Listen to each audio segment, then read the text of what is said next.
வணக்கம் நண்பர்களே, நான் உங்கள் கிரிதர். OnePlus 7T மொபைல் ஃபோனுடைய ரிவ்யூ.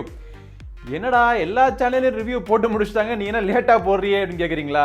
நம்ம சேனலில் எப்போவுமே லேட்டாக தாங்க வரும்.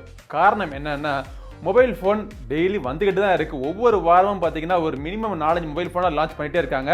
மொபைல் ஃபோனை டக்குன்னு எடுத்தவொடனே நல்லா இருக்கா இல்லையான்னு சொல்லிட முடியாது. கொஞ்ச நாள் யூஸ் பண்ணணும். யூஸ் பண்ணிவிட்டு ரியல் லைஃப்பில் நமக்கு எப்படி இருக்குன்னு என்னுடைய அனுபவத்தை சொல்கிறதுக்காக தான் விமர்சனம். அதுக்காக தான் அந்த சேனலில் நடத்திக்கிட்டு இருக்கேன். சும்மா எடுத்தவங்க கவுத்தோன்னு யூஸ் பண்ண 2வது நாளே நம்ம ரிவ்யூ சொல்ல முடியாதுல்ல. அதனால தான் ஒரு வாரம் 2 வாரம் எடுத்துக்கிட்டு நிதானமாக இந்த OnePlus 7T எப்படி இருக்குன்னு சொல்லலாங்க தான் இன்னைக்கு இந்த வீடியோவை ஆரம்பிச்சிருக்கோம். வீடியோவை கடைசி வரைக்கும் விடாமல் பாருங்கள். இது வரைக்கும் நம்ம சேனலுக்கு நீங்கள் இன்னும் சப்ஸ்கிரைப் பண்ணலன்னா சப்ஸ்கிரைப் பண்ணிட்டு வீடியோவை தொடர்ந்து பாருங்கள். ஓகே, ஸோ இந்த OnePlus 7T மொபைல் ஃபோனுடைய அன்பாக்சிங் நம்ம சேனலில் நீங்கள் ஏற்கனவே நீங்கள் பார்த்துருப்பீங்க. அந்த அன்பாக்சிங் வீடியோலேயே இந்த OnePlus அவங்க லான்ச் பண்ணியிருந்த OnePlus டிவியினுடைய விவரங்களும் நான் உங்களுக்கு சொல்லியிருப்பேன். ஸோ அன்பாக்சிங் டயத்துலேயே ஓரளவுக்கு மொபைல் ஃபோன் எப்படி இருக்குது எல்லாம் உங்களுக்கு ஏற்கனவே சொல்லிட்டேன். பட் இருந்தாலும் என்னுடைய யூசேஜில் பார்த்தீங்கன்னா மொபைல் ஃபோன் கையில் பிடிச்சி யூஸ் பண்ணுறதுக்கு ரொம்பவே ஒரு கம்ஃபர்டபுளான மொபைல் ஃபோனாக இருந்துச்சு. முக்கியமான விஷயம் நான் கவனிச்சது என்னன்னா, இவங்க இந்த இருந்த மேட் ஃபினிஷிங் கொடுத்துருக்காங்க. மேட் ஃபினிஷிங் கொடுத்ததுனால ஃபிங்கர் பிரிண்ட் அவ்வளோவா படியல. படிஞ்சிச்சு, கிளாஸ்னா ஃபிங்கர் பிரிண்ட் படிய தான் செய்யும். பட் படிஞ்சது அவ்வளோவா தெரியல. நான் இந்த கேஸ்லாம் எதுவும் போடாமல் தான் யூஸ் பண்ணிகிட்டு இருக்கேன். மொபைல் ஃபோன் கையில் கம்ஃபர்டபுளாக இருக்குது, ஸ்லிப்பரியாக இல்லை. கிளாஸ் மொபைல் ஃபோன் தான், கார்னிங் ஒரு கிளாஸ் ப்ரொடெக்ஷன் முன்னாடியும் பின்னாடியும் கொடுத்துருக்காங்க. பட் கையில் பிடிச்சி யூஸ் பண்ணுறதுக்கு ரொம்ப கம்ஃபர்டபுளான மொபைல் ஃபோன். காரணம் இந்த கர்வ்ஸ் எல்லாமே நல்லா ஸ்மூத்தாக இருக்குது. மொபைல் ஃபோனுடைய கீழ்ப்புறத்தில் பார்த்தீங்கன்னா USB Type-C போர்ட் இருக்குன்னு நான் சொல்லியிருந்தேன் உங்களுக்கு. பட் அதுக்கு பக்கத்திலே சிம் கார்டு ட்ரே கொடுத்துருக்காங்க. இந்த சிம் கார்டு ட்ரேயில் 2 சிம் கார்டு நீங்கள் போட்டுக்கலாம். மெமரி கார்டுக்கான சப்போர்ட் சுத்தரவா அதில் கிடையாது.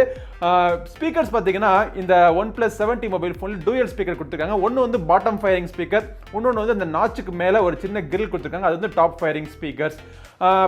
பின்னாடி இந்த கேமரா அரேஞ்ச்மெண்ட் எனக்கு பழகி போயிடுச்சு. மொபைல் ஃபோனை பார்த்த உடனே என்னடா இது கேமரா அரேஞ்ச்மெண்ட் வித்தியாசமாக இருக்குது, சிமெட்ரிக்காக இல்லையேன்னு தோணுச்சு. பட் யூஸ் பண்ண பழகி போயிடுச்சு. நல்லாவே இருக்கிற மாதிரி எனக்கு தோணுது. இது ஒரு எக்ஸ்ட்ரா கிரிப். கையில் மொபைல் ஃபோன் பிடிச்சிருக்கப்போ இந்த கேமரா ஹம்ப் பார்த்தீங்கன்னா ஒரு எக்ஸ்ட்ரா கிரிப் மாதிரி கூட எனக்கு யூஸ் ஆகுது.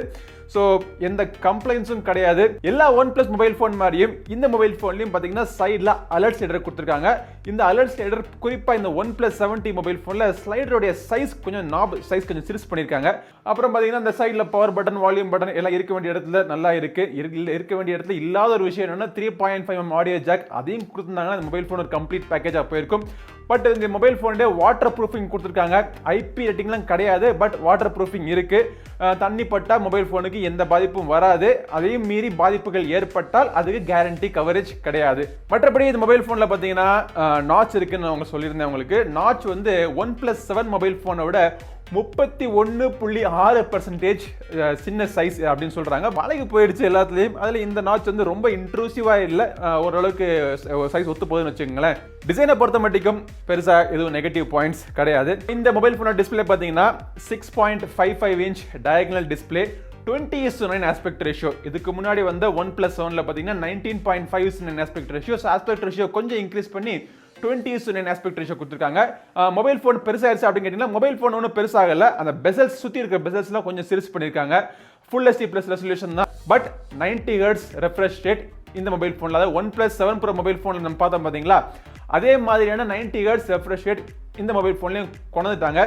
இந்த 90 Hz டிஸ்பிளே எனக்கு யூஸ் பண்ணுறதுக்கு, கேம்ஸ் பற்றி நான் பேசல, அன்றாட வாழ்க்கையில் நீங்கள் ப்ரௌஸ் பண்ணுறீங்களோ இல்லை ஒரு அப்ளிகேஷன் நீங்கள் திறக்கிறீங்களோ ரொம்ப ஒரு ஃப்ளூயிடான ஒரு இன்டராக்ஷன். டிஸ்பிளே டைப் பார்த்தீங்கன்னா சூப்பர் AMOLED டிஸ்பிளே கொடுத்துருக்காங்க. அதனாலே அவங்களால ஃபிங்கர் பிரிண்ட் ஸ்கேனரும் கொடுக்க முடிஞ்சு. ஃபிங்கர் பிரிண்ட் ஸ்கேனர் நல்லா ஃபாஸ்ட்டாக இருக்குது. ஃபேஸ் அன்லாக்கும் ஓரளவுக்கு ஃபாஸ்ட்டாகவே இருக்குது மொபைல் ஃபோனில்.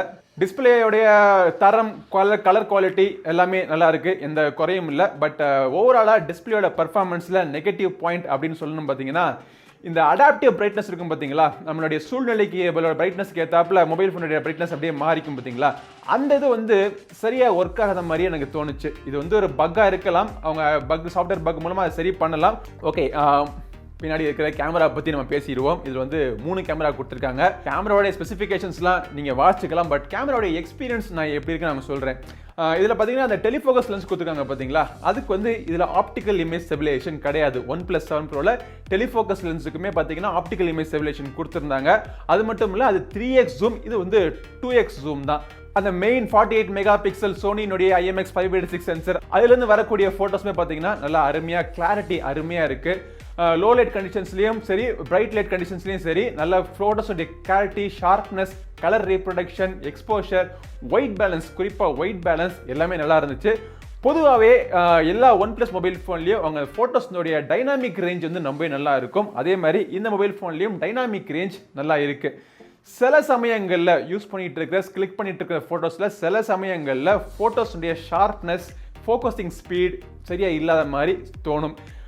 ஆக்சுவலாக இதுக்கெல்லாம் பிரச்சனை வந்து பார்த்தீங்கன்னா ப்ராசஸிங் தான். ஹார்ட்வேர் அதை பொறுத்த மட்டும் அவங்களால என்ன முடியுமோ எல்லாமே அருமையாக பண்ணிட்டாங்க. இந்த ஃபோட்டோனுடைய இமேஜ் ப்ராசஸிங்கில் மட்டும் கொஞ்சம் கவனம் செலுத்தினாங்க அப்படின்னா ஃபோட்டோஸுடைய குவாலிட்டி ரொம்பவே நல்லா இருக்கும். ரொம்பவே நல்லா இருக்கக்கூடிய திறன் இருக்கு. ஆனால் அவங்க வந்து போஸ்ட் ப்ராசஸிங்கில் இன்னும் அதை சரி பண்ண வேண்டியதுக்கான வாய்ப்புகளும் நிறைய இருக்கு அவங்களுக்கு. மற்றபடி இந்த ரெகுலர் லென்ஸ், அப்புறம் zoom lens, wide angle lens, இது 3 லென்ஸுமே பார்த்தீங்கன்னா நீங்கள் வீடியோ ரெக்கார்ட் பண்ணுறப்போ நீங்கள் யூஸ் பண்ணிக்கலாம். அப்படி மாறி மாறி நீங்கள் வீடியோ ரெக்கார்ட் பண்ணுற சில நேரத்தில் அந்த ஒரு லென்ஸ் இன்னொரு லென்ஸ் நீங்கள் மாறுறப்போ ஒரு சின்ன ஒரு ஜம்ப் தெரியுது. அந்த ஜூம் வந்து ரொம்ப நேச்சுரல் இல்லாமல் ஒரு சின்ன ஒரு ஜம்ப் தெரியுது. பட் நீங்கள் மாறி மாறி நீங்கள் யூஸ் பண்ணிக்கலாம். வைட் ஆங்கிள் ஃபோட்டோஸில் வந்து நீங்கள் நைட் மோட்லேயே நீங்கள் எடுக்கலாம். போர்ட்ரேட் மோடில் பார்த்தீங்கன்னா க்ளோஸ்அப் 2x வச்சு நீங்கள் க்ளோஸ்அப்பில் நீங்கள் போர்ட்ரேட்டும் எடுக்கலாம். இல்லை ரெகுலரான லென்ஸ் வச்சு ஒரு நார்மலான போர்ட்ரேட்டும் நீங்கள் எடுக்கலாம். ஃப்ரண்ட்ல எடுக்கக்கூடிய செல்ஃபீஸ் லைட் நல்லா இருந்துச்சு அப்படின்னா அருமையாக இருக்கு. லைட் கொஞ்சம் குறைய ஆரம்பிச்சு அப்படின்னா ஷார்ப்னஸ் இல்லை. பட் ஓவராலாக பார்த்தீங்கன்னா கேமரா எக்ஸ்பீரியன்ஸ் எனக்கு வந்து இந்த ப்ரைஸ் ரேஞ்சுக்கு ஓகே திருப்திகரமாக இருக்குன்னு சொல்லலாம். பட் OnePlus மொபைல் ஃபோன்ஸ் எல்லாமே பார்த்தீங்கன்னா ஃபிளாக்ஷிப் கில்லர். ஆனால் இப்போல்லாம் பார்த்தீங்கன்னா மொபைல் ஃபோனுடைய விலையும் அவங்க ஃபிளாக்ஷிப் மொபைல் ஃபோன் ரேஞ்சுக்கு பக்கத்தில் கொண்டு போய்கிட்டே இருக்காங்க. ஸோ விலையை நீங்கள் கொண்டு போங்க, அது வேற டாபிக், அதை பற்றி நம்ம பேச போகிறது இல்லை. பட் அந்த ஃபிளாக்ஷிப் மொபைல் ஃபோன்ஸில் இருக்கிற அந்த கேமரா குவாலிட்டியும் நீங்கள் மீட் பண்ணிட்டீங்க அப்படின்னா அந்த விலை கொடுத்து mobile phone OnePlus mobile phone வாங்குறதுல எந்த விதமான தயக்கமும் இருக்காது. அது என்னுடைய சின்ன ஒரு பர்சனல் அபிப்பிராயம்னு வச்சுக்கலாமே. சரி, அடுத்தபடியாக ஹார்ட்வேர் பற்றி பேசுவோம் நம்ம. இப்போ இந்த மொபைல் ஃபோனில் வந்து Snapdragon 855 கொடுத்துருக்காங்க. Snapdragon 855 Snapdragon 855 வந்து ஒரு பெரிய ஒரு அப்கிரேடாக தான் இருக்குது. ஏன்னா யூஸ் பண்ணி பார்க்கும்போதே நம்ம ஒரு 855 மொபைல் ஃபோனை யூஸ் பண்ணிட்டு 855 மொபைல் ஃபோனில் கேமிங் விளையாடுறதா இருக்கட்டும், இல்லை Android அப்ளிகேஷன் யூஸ் பண்ணுறதா இருக்கட்டும், எல்லாமே ஒரு ஸ்லைட்டாக ஒரு ஸ்பீடு வந்து உங்களுக்கு நல்லாவே தெரியுது. இது வந்து 8GB ரேம் தான் ஸ்டாண்டர்ட் ஆக்கிட்டாங்க. OnePlus 7ல் பார்த்தீங்கன்னா 6GB ரேம்லாம் அவைலபிளாக இருந்துச்சு. இதில் வந்து 8GB ரேம் ஸ்டாண்டர்ட் ஆக்கிட்டாங்க. 128GB இன்டர்னல் ஸ்டோரேஜில் ஆரம்பிக்குது. 256GB இன்டர்னல் ஸ்டோரேஜ் வரைக்கும் போகுது. 38,000 40,000 இந்த 256GB ஸ்டோரேஜ். மற்றபடிக்கு மொபைல் ஃபோனை யூஸ் பண்ணுறப்போ பெர்ஃபார்மன்ஸ் பார்த்தீங்கன்னா அருமையாக இருக்குது அப்படின்னா ரொம்ப ஃபாஸ்டான ஸ்மூத்தான பட்டரி பெர்ஃபார்மன்ஸ். நான் ஹை எண்ட் கேம்ஸ் விளையாடுறப்போ கேம்ஸ் பற்றி நான் பேசுகிறேன், பட் கேம்ஸ் பற்றி நான் சொல்லலை. நீங்கள் அன்றாட யூஸ் பண்ணக்கூடிய அப்ளிகேஷன், ஒரு இன்ஸ்டாகிராமாக இருக்கட்டும், ஒரு ஃபேஸ்புக்காக இருக்கட்டும், இல்லை ஏன் ஒரு வாட்ஸ்அப்பாக கூட இருக்கட்டும், எல்லா அப்ளிகேஷன் அப்படி திறக்கிறது, அந்த திறந்த அப்ளிகேஷன் இன்னொரு அப்ளிகேஷனுக்கு ஜம்ப் ஆகிறது, அந்த டிரான்சிஷன் எல்லாமே பார்த்தீங்கன்னா ரொம்ப ஒரு ஸ்மூத்தான ஒரு பட்டரி ஃபாஸ்டான எக்ஸ்பீரியன்ஸ். ஆக்சுவலாக இந்த OnePlus 7Tல வந்து ஃப்ரண்ட்டில் டூயல் ஸ்பீக்கர் கொடுத்துருக்கிறது மிகப்பெரிய அட்வான்டேஜ் தான். ஆனால் ரெண்டுமே ஃப்ரண்ட் ஃபேஸிங் கிடையாது. ஒன்று வந்து பாட்டம் ஃபயரிங், ஒன்று தான் ஃப்ரண்ட் ஃபேஸிங். அப்படிங்கிறப்போ நீங்கள் கையில் பிடிச்சி யூஸ் பண்ணுறப்போ சில சமயம் இந்த பாட்டம் ஃபயரிங் ஸ்பீக்கர் நீங்கள் பிளாக் பண்ணிட்டீங்க அப்படின்னா சவுண்ட் வந்து ஒரு பக்கத்தில் இருந்து மட்டும்தான் கேட்குது. ஸோ அதனால பாதி சவுண்டு தான் கேட்கறதுக்கான வாய்ப்பு இருக்கு. இது வந்து சிங்கிள் ஸ்பீக்கர்ஸை விட இந்த மாதிரி கொடுக்குற சீரியஸ் ஸ்பீக்கர்ஸ் பெட்டர் தான். ஆனால் ROG Phone 2ல பார்த்தீங்கன்னா ரெண்டுமே ஃப்ரண்ட் ஃபயரிங்னால எனக்கு இந்த டிஃப்ரெண்ட்டான வேற லெவலுக்கான ஆடியோ எக்ஸ்பீரியன்ஸ் எனக்கு கிடைச்சிச்சு. இந்த மொபைல் ஃபோனில் ரொம்ப நேரம் நீங்கள் கேம் விளையாண்டிங்கன்னா 1.5 மணி நேரத்துக்கு தாண்டி நீங்க கேம் விளையாண்டீங்கன்னா ஸ்லைட்டா த்ராட்லிங் தெரிய ஆரம்பிக்குது. பட் 1 மணி நேரம் 1.5 மணி நேரம் நீங்க தொடர்ந்து இந்த மொபைல் போன்ல நீங்க கேம் ஆடினாலுமே ஹீட்டிங் பிரச்சனை எதுவுமே எனக்கு மொபைல் போன்ல எனக்கு கிடையாது. கையில ஹீட் வந்து சுத்தமா தெரியல. அவ்வளவு ஒரு அருமையா என்ன பண்ணிருக்காங்க உள்ள பண்ணிருக்காங்கன்னு தெரியல. நான் என்ன மாதிரியான கூலிங் மெக்கானிசம் கொடுத்துருக்காங்கன்னு தெரியல. ஆனா பண்ணது அருமையா பண்ணிருக்காங்க. தொடர்ந்து நீங்க பயங்கரமா நீங்க நாள் பூரா நீங்க கேம் விளையாடுறா இருந்தீங்க அப்படின்னா நீங்க ROG Phone 2 மாதிரி கேமிங் எக்ஸ்பீரியன்ஸ்க்குனே தயாரிக்கப்பட்ட மொபைல் போன் நீங்க பார்க்கலாம். மற்றபடிக்கு ஒரு ஆல்ரவுண்ட் பெர்ஃபார்மர் அப்படின்னு வேணும்னு நினைச்சீங்கன்னா OnePlus 7T நீங்க தாராளமா நீங்க வாங்கிக்கலாம். பிக்சல் மொபைல் போனுக்கு முன்னவே இந்த வருஷம் இந்த OnePlus 7T மொபைல் போன்ல Android 10 கொடுத்துட்டாங்க. சில பேருக்கு வந்து ஆஹா சூப்பர் ஃபர்ஸ்ட் Android 10 இதுல வந்துருச்சு அப்படின்னு சந்தோஷப்படக்கூடிய பல பேர் இருக்காங்க. பட் இதுல வந்து சில பக்ஸ் எல்லாம் இருக்கும். ஏன்னா OnePlus பொறுத்த மட்டும் ஒரு டெவலப்பர் ஓரியன்ட் கம்யூனிட்டி அவங்கள்ட்ட நிறைய இருக்காங்க. ஸோ அவங்களால இந்த பக்ஸ் எல்லாமே ஈஸியாக சால்வ் பண்ண முடியும். பட் யூசர் எக்ஸ்பீரியன்ஸ்னு பார்த்தீங்கன்னா ஆண்ட்ராய்டு 10க்கு மேலே நீங்கள் ஆக்சிஜன் OSங்கிற ஸ்கின் போட்டிருக்கிறது உங்களுக்கு தெரியவே தெரியாது. அவ்வளோத்துக்கு ஒரு ஸ்டாக் எக்ஸ்பீரியன்ஸ் கொடுத்துருக்காங்க. ஸ்டாக் எக்ஸ்பீரியன்ஸாக இருந்தாலுமே எக்கச்சக்கமான ஃபீச்சர்ஸ் அந்த ஃபீச்சர் லிஸ்ட்டில் மறந்து போயிருங்கிறதுக்காக பிட் அடிச்சு வச்சிருக்கேன். சொல்லிடுறேன் உங்களுக்கு. நைட் மோட் இருக்குது, ரீடிங் மோட் இருக்குது, வீடியோ என்ஹான்சர். வீடியோ நீங்கள் பார்த்துட்டு இருக்கிறப்போ உங்களுக்கு இந்த HDR 10-bit டிஸ்பிளே கொடுத்துருக்கறனால அந்த டிஸ்பிளே அந்த வீடியோ வந்து என்ஹான்சர் தெரியுங்களுக்காக வீடியோ என்ஹான்சர் ஃபீச்சர் கொடுத்துருக்காங்க. டால்பி அட்மாஸ் சவுண்டுக்காக டால்பி அட்மாஸ் கொடுத்துருக்காங்க. எக்கச்சக்கமான ஜெஸ்டர்ஸ். உலகத்திலே பார்த்தீங்கன்னா OnePlus 1 மொபைல் ஃபோனில் தான் முதல்ல ஜெஸ்டர்ஸ் கான்செப்ட் கொண்டு வந்தாங்க. அதை தொடர்ந்து இப்போ OnePlus 70ல வந்து நிறைய ஜெஸ்டர்ஸ் அவங்க இம்ப்ரூவ் பண்ணியிருக்காங்க. டிஜிட்டல் வெல்பீயிங் தவிர ஜென் மோட் வந்து ரொம்ப பிடிச்ச ஃபீச்சர். அப்புறம் பேரல் அப்ளிகேஷன் இருக்குது. டிசி டிம்மிங் வந்து OnePlus லேபரேட்டரி ஃபீச்சருக்குள்ள உங்களுக்கு டிசி டிம்மிங் நீங்கள் பார்க்கலாம். ஆப் லாக், ஆப் ஹைடிங், இந்த மாதிரி எக்கச்சக்கமான ஃபீச்சர்ஸ் மொபைல் ஃபோனில் கொடுத்தாலும் எக்ஸ்ட்ராவா தேவையில்லாத ப்ளோட்வேர் அப்படிங்கிறது சுத்தரவா கிடையாது. எவ்வளோ ஃபீச்சர்ஸ் இருந்தாலும் எவ்வளோ ஃபீச்சர்ஸ் மொபைல் ஃபோனில் கொடுத்தாலும் லேகுங்கிறது சுத்தமாக கிடையாது. So negative points 0. கடைசியாக நம்ம பார்க்க வேண்டியது பேட்டரி. ஸோ மொபைல் ஃபோன் ரொம்ப ஸ்லிம்மான, லைட் வெயிட்டான, தின்னான மொபைல் ஃபோன் நான் உங்களுக்கு சொன்னேன் உங்களுக்கு. ஸோ அதுக்கேற்றாப்புல அவங்க 3800 mAh பேட்டரி தான் கொடுத்துருக்காங்க. OnePlus 7 Proவோட தின்னான மொபைல் ஃபோனுங்கிறதுனால 3800 mAh பேட்டரி கொடுத்துருக்காங்க. அப்படி இருந்தாலுமே எனக்கு சராசரியான வாழ்க்கையில் ரெகுலர் யூசேஜில் நான் யூஸ் பண்ணிட்டு இருக்கிறப்போ 5 to 6 hours வரைக்கும் எனக்கு ஸ்க்ரீன் ஆன் டைம் கிடைச்சிது என்னோட யூசேஜில். அந்த 90 Hz வந்து குறைச்சி 60 Hz ரெஃப்ரெஷ் ரேட் குறைக்கிறதுக்கான ஆப்ஷன் இருக்குது. அப்படி குறைச்சி நான் யூஸ் பண்ணுறப்போ 6லிருந்து ஒரு 6.5 மணி நேரம் வரைக்கும் எனக்கு ஸ்க்ரீன் ஆன் டைம் கிடைச்சிச்சு. இந்த 3800 mAh பேட்டரியை சார்ஜ் பண்ணுறதுக்கு இப்போ அவங்க OnePlus 7 Proல கொடுத்த மாதிரியே இதுலேயும் வாட் சார்ஜர் கொடுத்துருக்காங்க.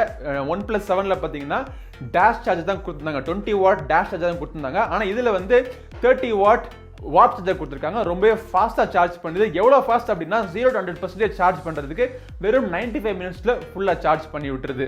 பட் பேட்டரி பர்ஃபார்மன்ஸை பொறுத்த மட்டும் எனக்கு OnePlus மொபைல் ஃபோனில் எனக்கு என்றைக்குமே பிரச்சனை இருந்தது கிடையாது. ஏன்னா மொபைல் ஃபோனுடைய பேட்டரி லைஃப் கொஞ்சம் சீக்கிரம் குறைகிற மாதிரி இருந்தாலுமே கூடவே ஒரு டேஷ் சார்ஜர் இருக்கிறதுனால விரைவில் மொபைல் ஃபோன் நீங்கள் சார்ஜ் பண்ணிடலாம் அப்படிங்கிற ஒரு நம்பிக்கை உங்களுக்கு இருக்கும். இன்ஃபேக்ட் நான் காரில் கூட அவங்களுடைய டேஷ் கார் சார்ஜர் யூஸ் பண்ணிட்டு இருக்கேன். ஸோ நான் எங்கே போனாலும் அந்த டேஷ் சார்ஜர் எடுத்துக்கிட்டே போகிறதுனால மொபைல் ஃபோனை சார்ஜ் பண்ணுறதுல எனக்கு எந்த பிரச்சனையும் தெரியல. பட் என்ன பிரச்சனை அப்படின்னா எங்கே போனாலும் அவங்களுடைய சார்ஜரை நம்ம தூக்கிட்டே போக வேண்டியதாக இருக்கும். ப்ரொப்ரைட்டரி சார்ஜர் அப்படிங்கிறதுனால கேபிள் முதற்கொண்டு அந்த கேபிள் தான் நீங்கள் எடுத்துகிட்டு போகணும். வேறு எந்த கேபிளும் நீங்கள் யூஸ் பண்ண முடியாது. எந்த சார்ஜர் நீங்கள் யூஸ் பண்ண முடியாது. யூஸ் பண்ண முடியாதுன்னா யூஸ் பண்ணலாம். அதில் நீங்கள் யூஸ் பண்ண சார்ஜ் பண்ணுறப்போ நீங்கள் என்ன தான் நீங்கள் குவால்காம்னுடைய QC4 சார்ஜர் நீங்கள் வச்சு சார்ஜ் பண்ணாமே இது வந்து 10 watt வரைக்கும் தான் இது எடுத்துக்கும்.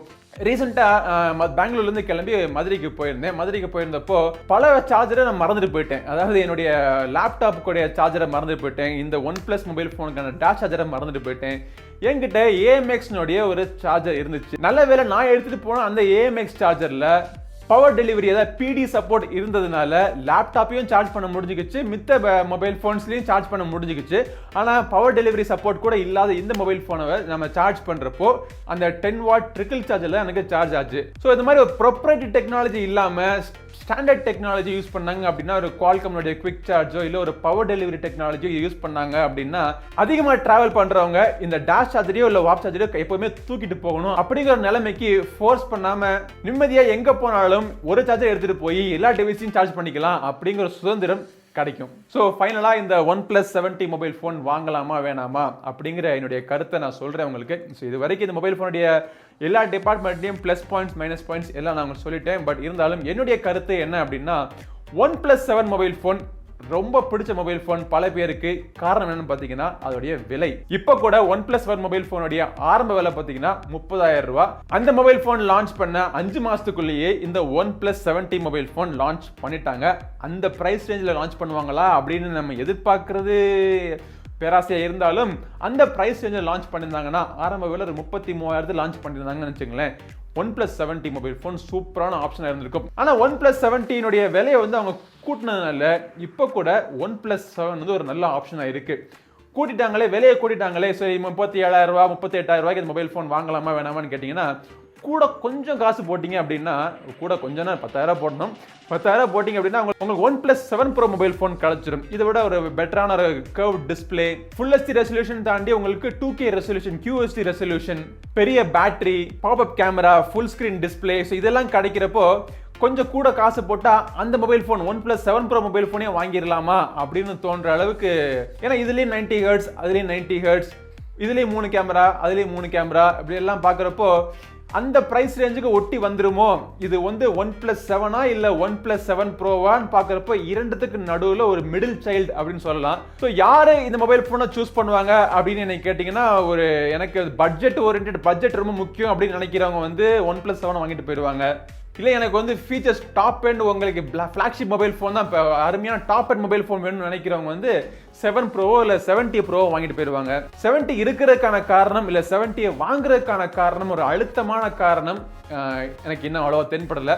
உங்களுடைய கருத்துக்கள் என்ன? நீங்க உங்களுடைய கருத்துக்களை கீழே சொல்லுங்க கமெண்ட் செக்ஷன்ல. நம்ம சேனல் GiriSonnaSeri நீங்க இன்னும் சப்ஸ்கிரைப் பண்ணலனா சப்ஸ்கிரைப் பண்ணிடுங்க. அடுத்த பதிவு உங்களை மீண்டும் சந்திக்கும் வரை உங்களிடமிருந்து விடைபெறுவது உங்கள் நண்பன் கிரிதர். வாழ்க தமிழ், வளர்க பாரதம். நன்றி, வணக்கம்.